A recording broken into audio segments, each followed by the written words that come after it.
Hey guys! Good evening! Ang mainit nga po nating update ngayon ay pumapatungkol dito sa collaboration ng Showtime at ng EAT. Grabe ngayon, nabigla po ako sa pag-open natin ng Twitter. Minsan na nga lang po ako makapag-social media, Collegiate Tarvicans. Bigla naman po tayong binubulaga ng mainit na balitang ito, Collegiate Tarvicans, ano? Anyway, congratulations kay Mama Pau dahil meron siyang bagong endorsement. Grabe nga yun, puro endorsement yung ating nababalitaan, ano?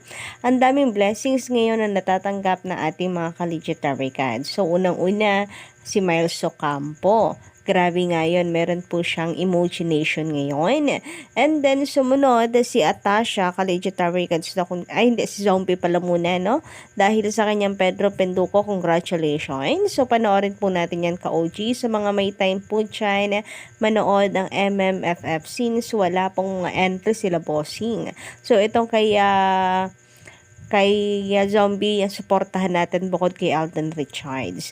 Then, sunod itong si Miles and si Atasha naman, guys. 'Di ba? Yung sa Jollibee po niya, nabulaga din ako, Collegiate Tarvicans, kasi alam niyo naman yung pinagdadaanan ko po ngayon. Kaya parang pati ako talagang vlogger po ng EAT ay gulat na gulat, nagugulantang sa mga pangyayari ka-Ochi. So, baka nga mas updated po kayo ngayon sa akin, mga Collegiate Tarvicans, dahil nga sa medyo laylow po tayo ngayon, hindi pa rin kasi maganda talaga ang pakiramdam. Alam niyo yung parang dito sa buong bahay, iniisa-isa kami lahat, Collegiate Tarvicans, kaya ang hirap, hindi mo alam yung gagawin. So, pahinga lang guys, na humahanap lang ako ng tiyempo pagkaya, kagaya po ngayon. Anyway, about po dyan sa mga blessings na natatanggap po na ating Collegiate Tarvicans, ito naman, ang sumunod po ay si Mama Pau. Hindi, sa ano pa, si Yamaha pa, meron ding endorsement ka-OG. Kaya congratulations sa lahat ng Legit Tarvicans. Ang dami pong blessings na natatanggap po ng mga mga Legit Tarvicans po nakasakasama ng TVJ. Kaya naman congratulations, deserve nyo lahat yan. And ang mainit nating update ngayon ay patungkol naman kay Mama Pau na kung saan nakakabigla talaga to. Biruin nyo kasi kasama po niya si Vice Ganda. Wala naman sanang dahil they are friends of Camp Collegiate Tarvicans. Sa mga hindi po na wala pong alam, no, at walang idea, magkaibigan naman po yung dalawa. So, wala namang imposible na sila po yung magkasama. Pero, parehas po nilang i-flex sa McDonald's, Collegiate Tarvicans ang EAT, pati pong Showtime. So, parang collaboration na rin po ng EAT and Showtime. Una, si Bossing and saka si Kim Chu, di ba? Showtime X EAT, Bossing and Kim. Para naman po ito sa Lala Move. Ngayon naman, McDonald's. Pero, syempre, ka-OG ang bias natin dito si Mama Pau, di ba? Grabe, napakaganda ni Mama Pau. Talagang hindi po masasapawan ni Vice Ganda kahit may ganda pa man sa pangalan po niya. Talagang mas maganda si Mama Pau. Sabi nila ang big star or superstar dito ay si Vice Ganda. Wala namang problema, Collegiate Tarvicans, no, but at least si Mama Pau talagang hindi po magpapakabog at hindi po talaga magpapasapaw. Kitang-kita naman po natin kung sino ang mas angat ang beauties sa kanila. But anyway, congratulations. Maraming salamat din sa McDo, no? Dahil minsanan lang po ulit ito na makita po natin si Mama Pau sa isang commercial. And then McDonald's pa. At ito po ibinahagi rin ni Maine Mendoza, knowing Maine, may-ari din po siya ng McDo. And siya rin po ay endorser din ng McDonald's. And of course, support na din para po sa Tarvicans. Sabi nga ni Mama Pau, syempre, bagay na bagay din even sa mga Tarvicans. Syempre, hindi po niya papahuli at hindi po siya magpapakabog, ka-OG. Bibida rin po tayo, binibida nila ang madlang people, bibida din ang EAT. Nakalagay nga po dito, Let's Eat Showtime. 'Di ba?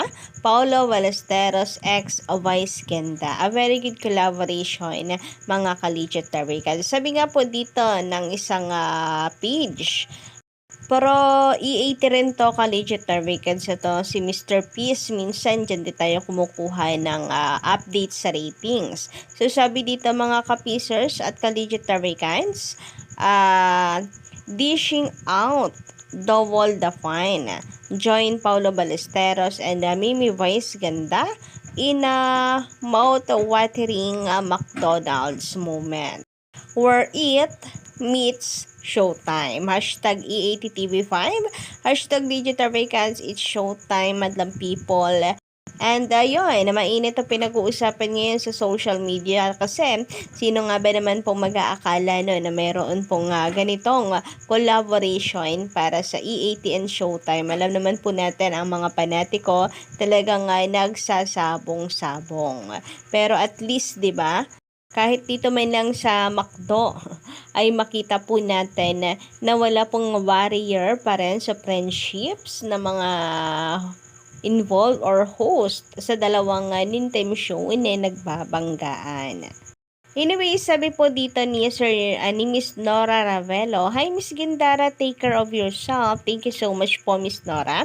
Enjoy akong makinig sa mga vlogs mo dahil mahinahon kang magsalita." Nako, ngayon lang po yan dahil hindi pwedeng masyadong mabilis tayo Miss Nora dahil alam niyo na, baka tayo ay sumabit, Chariaza. Para sa akin, hindi mahalaga ang ratings ng TVJ. Basta ine-enjoy ko lang ang bawat show nila. So, about dito ngayon, parang ako wala na rin ang gana, ka-Ochi, na alamin pa ang ratings na yan. Basta enjoy lang sa panonood, collegiate weekends, sabang lang ng E80 araw-araw, 'di ba mga ka-OG? At saka kasi ang tagal din 5 months din ka-OG na tayo, number 1. So parang wala na, sanay na tayo. And parang umay na rin tayo collegiate weekends na makipagkompetensya. So hindi naman dapat na wala namang kakompe-kompetensya doon, collegiate Tarikans, napakalayo kasi ng TVJ, and wala pong tawag dito. Hindi tayo dapat ma-insecure sa kanila, collegiate Tarikans, kaya minsan, baliwala na rin sa akin. Ano naman po ang lumalabas na ratings. Anyway, sana ganun din po kayo mga collegiate Tarikans. Be happy lang, spread good vibes. Si Mentala ay naman dito kay Miss Tida Mateo, magandarang gabi Si Atasha marunong magtagalog, English, Chinese at iba pa. Sa makatwid, mas lamang si Atasha at bata pa. At kakarating pa lang niya ng Pinas, huwag ganun. Si Atasha natural at bata pa. Si Anne, ibang dekada naman na siya, ibang-iba sila ni Tasing, graduate at may honor. Huwag ikumpara, may iba-iba ding silang talent. At ganda at kulit. Ba't pareho silang maganda? So, napakaganda ng komento nyo about dito, no? So, masasabi lang po natin ay sana itong panatiko ng Showtime minsan tama-tama na ang pag-aatake, no? Dahil lalo wala po sa lugar. Iba sila collegiate guides umatake. Lahat na lamang po ka-OG kat di naman nakikipagkompetensya ang mga host like Atasha kay Anne. Bakit nila nakikita si Anne kay Atasha ka-OG? Ako hindi ko makita-kita si Anne dahil natural itong si Atasha. May sarili siyang paraan ng pag-host and kita naman natin kung gaano rin kabilis, 'di ba?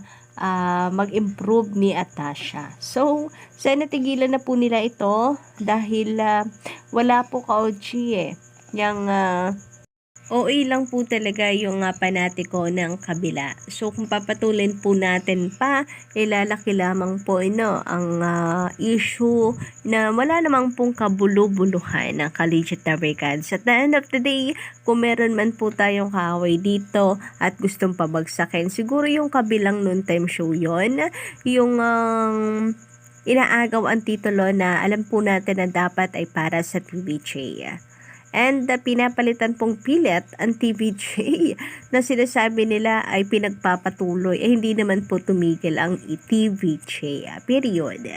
Anyway, yun lang po muna guys ang update natin ngayong gabi. Pa-comment lamang po sa baba para sa inyong mga salubin, comment at reaction. And sa mga bago lang sa aking channel, maaari po ninyong pindutin ang subscribe button and notification bell para maging updated din kayo sa mga susunod nating mga balita.